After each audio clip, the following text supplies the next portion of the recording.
Shay here from That Student Life Australia. Alright, so in this video I'll be covering the top habits of successful students.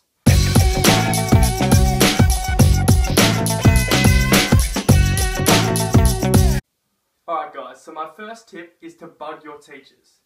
Now what I mean by this is to keep going back to your teachers or other teachers that you may not even have in class but you know are very good at each subject, and just keep getting feedback, maybe handing things in for marking or getting lost notes and that sort of stuff. Just make sure you keep in contact with them.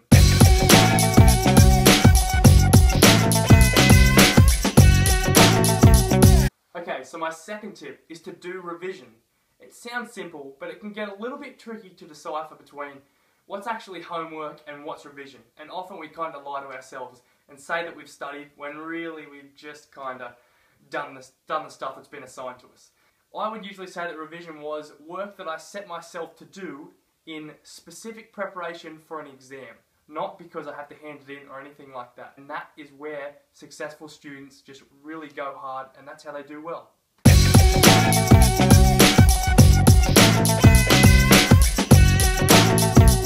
Alright, the next tip is to reflect on the day you've had.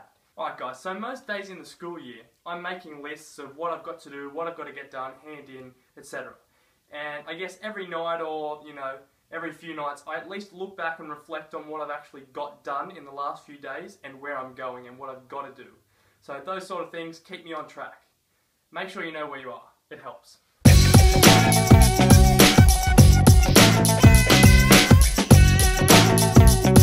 Well, the last tip was to look back and reflect, and this next tip is kind of an extension of that, and that is to look ahead. And what I mean by looking ahead is to really just know where you're going with each of your subjects. So for example, in physics, we have a syllabus, as does every subject, and it's split up into focus areas, usually 5 per module, which is like a large topic. And I would usually sometimes even go ahead of my class and read the stuff that we're going to be doing in class, maybe a week or two before we even do it. It preloads my brain, it gets me to understand the stuff a little easier when it actually comes around to class time, and yeah, it just helps out. So look ahead, it definitely can't hurt.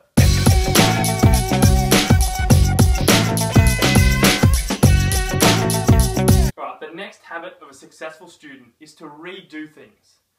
So when you're in class and your teacher says, oh, I'll assign this essay for homework due next Monday, or I'll assign this maths assignment or chemistry questions, all that sort of thing. When you go home and do them and then you hand them back in for marking and whatnot and you get them back, say you've got a B in English and you know that you're probably capable of getting an A, or that you want to get an A on your test. What are you going to do now? You're going to go home, you're going to redo it, and you're going to give it another crack. And you're going to probably keep going until you get that really high band that you're actually looking for. And then from there, you're going to try and keep that up until the exam so that you can nail it.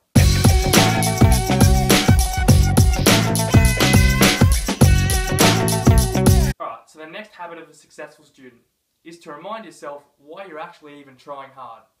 I mean, for me, I have my ATAR goal written on the wall, on a piece of paper, obviously. Those sort of things just, make me rethink about why I want to do it. And, that is, for me, I want choices in life. I want to be able to, not be held back and say, oh, I'd love to do that career, but I can't because, I didn't do so well at school and whatnot.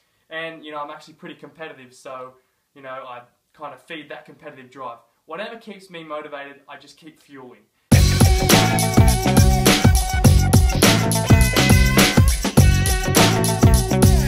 Okay, so the final habit I have for you guys of a successful student is to quite simply just keep studying. I've noticed that since year 11, which was, a year and a bit ago, that actually just getting in there and doing a few hours of study every night has just become my normal. And from there, it's actually, sadly, not even painful to go home and smash out a few hours of schoolwork or study or whatever I need to do. But getting into a routine of studying every night or every second night or whatever you've got to do is definitely going to help you in the long run, because if you're really fighting to even get to the desk, then you're going to have trouble staying there, and you're going to have trouble with making the most of your time. So get into a routine, get stuck in. Well, that's all I've got for you today, guys. Thank you very much for watching. Please like, comment, subscribe for more from That Student Life Australia.